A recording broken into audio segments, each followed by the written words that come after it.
اسم في الروح له تأثير وصداه يسافر في الأكوان حلقات مجمع ابن كثير تحيا تتألق بالقرآن اسم في الروح له تأثير وصداه يسافر في الأكوان حلقات مجمع ابن كثير تحيا تتألق بالقرآن.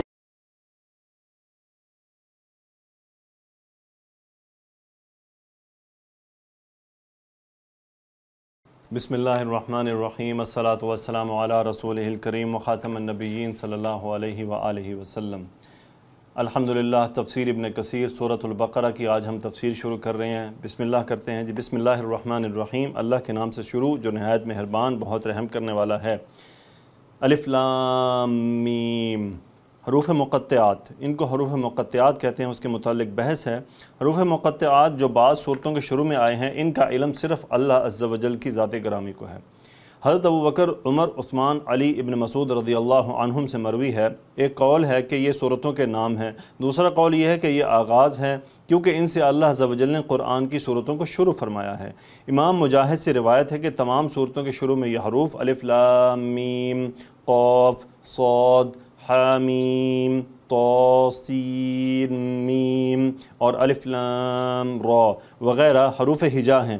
بعض عربی دانوں نے کہا ہے کہ یہ حروف تہجی میں سے چند حروف ہیں، اور تمام حروف تہجی جو کہ 28 ہیں میں سے ان کو ذکر کر کے باقی چھوڑ دیا گیا ہے. جیسے کوئی یہ شخص کہے کہ میرا بیٹا الف با تا ثا لکھتا ہے، تو اس کا مطلب یہ ہوتا ہے کہ وہ تمام 28 حروف لکھتا ہے، لیکن اس طرح وہ تمام حروف میں سے ذکر صرف چند کا کرتا ہے. اس قول کو ابن جریر نے بیان کیا ہے. ان حروف کے انتخاب کی حکمت: تکرار کو حذف کرنے کے بعد صورتوں کے آغاز میں مذکورہ حروف کی تعداد 14 ہے، اور یہ حروف ہیں الف لام میم صاد را کاف ہا یا عین طا سین ہا قاف نون اور نصا. حکیم قاطع لہ سر کا جملہ ان تمام حروف پر مشتمل ہے، اور یہ تمام حروف مقطعات حروف تہجی کی تعداد کا نصف ہیں. حروف تہجی میں سے جو اس میں مذکور ہیں وہ ان حروف سے اشرف ہیں جو متروک ہیں. صنعت تصریف کے حوالے سے اس کا جائزہ لیا جائے تو زمخشری کے بقول یہ 14 حروف تمام اجناس حروف پر مشتمل ہے، یعنی ان میں سے محموسہ اور مجہورہ، رخوہ اور شدیدہ، مطبقہ اور مفتوحہ، مستعلیہ اور منخفضہ اور قلقلہ تمام اقسام کے حروف آ جاتے ہیں. علامہ زمخشری نے ان حروف کی تفصیل میں بیان کیا ہے کہ پاک ہے وہ ذات جس کی حکمت ہر چیز پر جلوہ گر ہے. حروف کی اکثر و بیشتر یہی اقسام ہیں، اور قاعدہ ہے کہ کسی چیز کے اکثر حصے کو تمام ہی کے قائم مقام قرار دیا جاتا ہے. حروف کی اس تفصیل کو ملاحظہ کرنے کی وجہ سے بعض مفسرین نے اس مقام پر یہ کہا کہ بلا شبہ اللہ عز و جل نے ان حروف کو عبث اور بے معنی نازل نہیں فرمایا. اس لیے جاہل لوگوں کی یہ بات بہت بڑی غلطی پر مبنی ہے کہ قرآن مجید میں کچھ ایسی چیزیں بھی ہیں جن کے قطعاً کوئی معنی نہیں، کیونکہ اب تو یہ بات طے ہے کہ ان حروف کی بھی حقیقت میں معنی ہیں. اگر ان معانی کے بارے میں نبی معصوم صلی اللہ علیہ وسلم سے کچھ ثابت ہو تو ہم اسے اختیار کریں گے، ورنہ توقف سے کام لیں گے اور کہیں گے آمنا بہ کل من عند ربنا، ہم ان پر ایمان لائے، یہ سب ہمارے پروردگار کی طرف سے ہیں.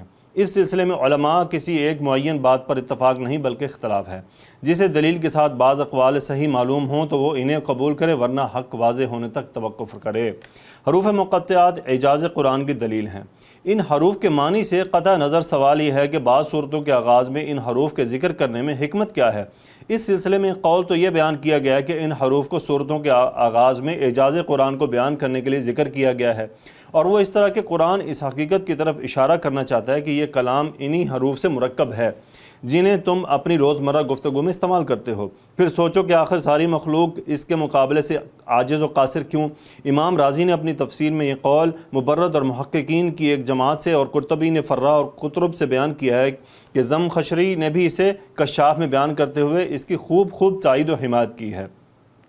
علامہ زمخشری بیان کرتے ہیں کہ ان تمام حروف کو قرآن مجید کے شروع میں صرف ایک ہی جگہ ذکر نہیں کیا گیا بلکہ انہیں مختلف مقامات پر ذکر کیا گیا ہے تاکہ قرآن کے مقابلے کے چیلنج کو زیادہ مؤثر اور بلیغ انداز میں پیش کیا جا سکے۔ جس طرح کہ قرآن مجید میں بیان کیے گئے بہت سے واقعات کو بھی بار بار بیان کیا گیا ہے، کئی مقامات پر چیلنج بھی نہایت واضح طور پر بار بار دیا گیا ہے، کبھی صرف ایک حرف کی صورت میں مثلا صاد، نون، قاف، کبھی 2 حرفوں کی صورت میں مثلا حامیم، کبھی 3 حرفوں کی صورت میں مثلا الف لام میم، کبھی 4 حرفوں کی صورت میں مثلا الف لام میم را اور الف لام میم صاد، اور کبھی 5 حرفوں کی صورت میں مثلا کاف ہا یا عین صاد اور حامیم عین سین قاف، کیونکہ عربوں کے کلام کا اسلوب و انداز بھی یہی ہے کہ وہ کبھی صرف ایک حرف، کبھی 2، کبھی 3، کبھی 4، کبھی 5 پر مشتمل ہوتا ہے۔ عربی زبان کا کوئی کلمہ حروف اصلیہ کے اعتبار سے 5 حروف سے زائد پر مشتمل نہیں ہے۔ یہی وجہ ہے کہ جن صورتوں کے آغاز میں یہ حروف آئے ہیں ان میں قرآن ہی کی رفعت و برتری اور اعجاز و عظمت کا ذکر ہے، جیسا کہ ان 29 صورتوں کے جائزے سے معلوم ہوتا ہے جن کے آغاز میں حروف مقطعات ہیں، مثلا الف لام میم ذالک الکتاب لا ریب فیہ، سورہ البقرہ الف لام میم، یہ کتاب قرآن مجید اس میں کچھ شک نہیں، الف لام میم اللہ لا الہ الا هو الحی القیوم نزل علیک الکتاب بالحق مصدقا لما بین یدیہ، آل عمران الف لام میم، وہ اللہ ہے، اس کے سوا کوئی عبادت کے لائق نہیں، وہ ہمیشہ زندہ رہنے والا اور سب کا نگہبان ہے، اس نے اے نبی آپ پر سچی کتاب نازل کی جو پہلی آسمانی کتابوں کی تصدیق کرتی ہے۔ الف لام میم صاد کتاب انزل الیک فلا یکن فی صدرک حرج منہ، سورہ اعراف، اے نبی یہ کتاب جو آپ پر نازل ہوئی ہے اس سے آپ کو تنگ دل نہیں ہونا چاہیے۔ الف لام را کتاب انزلناہ الیک لتخرج الناس من الظلمات الی النور باذن ربہم، سورہ ابراہیم، یہ ایک عظیم الشان کتاب ہے، اس کو ہم نے آپ پر اس لیے نازل کیا ہے کہ لوگوں کو اندھیروں سے نکال کر روشنی کی طرف لے جائیں ان کے پروردگار کے حکم سے۔ الف لام میم تنزیل الکتاب لا ریب فیہ من رب العالمین، سورہ سجدہ، اس میں کچھ شک نہیں کہ اس کتاب کا نازل کیا جانا تمام جہانوں کے پروردگار کی طرف سے ہے۔ حامیم تنزیل من الرحمن الرحیم، سورہ حامیم سجدہ، یہ کتاب اللہ رحمان الرحیم کی طرف سے اتری۔ حامیم عین سین قاف کذالک یوحی الیک وإلی الذین من قبلک اللہ العزیز الحکیم، سورہ الشورى، حامیم عین سین قاف، اللہ غالب و دانا اسی طرح آپ کی طرف مضامین اور براہین بھیجتا ہے جس طرح آپ سے پہلے لوگوں کی طرف وحی بھیجتا رہا ہے۔ اسی طرح ان کے علاوہ اور بھی بہت سی آیات ہیں جن پر خوب غور کرنے سے معلوم ہوتا ہے کہ ان لوگوں کا یہ قول صحیح ہے کہ یہ کلام انہی حروف سے مرکب ہے جنہیں تم اپنی روزمرہ گفتگو میں استعمال کرتے ہو، پھر سوچو کہ آخر ساری مخلوق اس کے مقابلے سے عاجز و قاصر کیوں ہے؟ واللہ اعلم بالصواب۔ جی الحمدللہ، اس پہلی آیت میں ہم نے حروف مقطعات کی جو بحث ہے وہ دیکھی۔ اب اس تفسیر میں انہوں نے حروف مقطعات سے شروع کیا ہے اور حروف مقطعات جو ہیں ان کی یہ بحث بس یہاں پر مکمل ہو گئی۔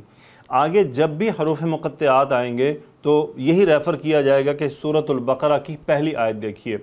تفسیر نگاروں کا یہ ایک اسلوب رہا ہے کہ جب وہ تفسیر لکھ رہے ہوتے ہیں تو بہت ساری ایسی چیزیں جن کی تفصیل وہ پہلے ذکر کر چکے ہوتے ہیں وہ اس کو دوبارہ نہیں دہراتے، بلکہ آپ کو ریفرنس دے دیتے ہیں کہ اس کی تفصیل گزشتہ آیات میں فلاں جگہ پر گزر چکی ہے، اسے وہاں آپ دیکھ سکتے ہیں۔ تو مقطعات کی طوالت اسی لیے ہو گئی کہ انہوں نے اس موضوع کو یہاں پر مکمل کر دیا، اور آگے جب بھی حروف مقطعات آئیں گے تو صرف آپ کو ریفرنس دیا جائے گا کہ سورۃ البقرہ آیت نمبر 1 میں اس کی تفصیل گزر چکی۔ الحمدللہ اللہ کا احسان ہے کہ اللہ نے ہمیں توفیق عطا فرمائی کہ ہم نے یہ سلسلہ شروع کیا۔ اللہ سے دعا ہے کہ وہ یہ ہمارا سلسلہ ہمیں مکمل کرنے کی توفیق عطا فرمائے۔ وآخر دعوانا ان الحمدللہ رب العالمین، الصلاۃ والسلام علی رسولہ الکریم وخاتم النبیین صلی اللہ علیہ وآلہ وسلم۔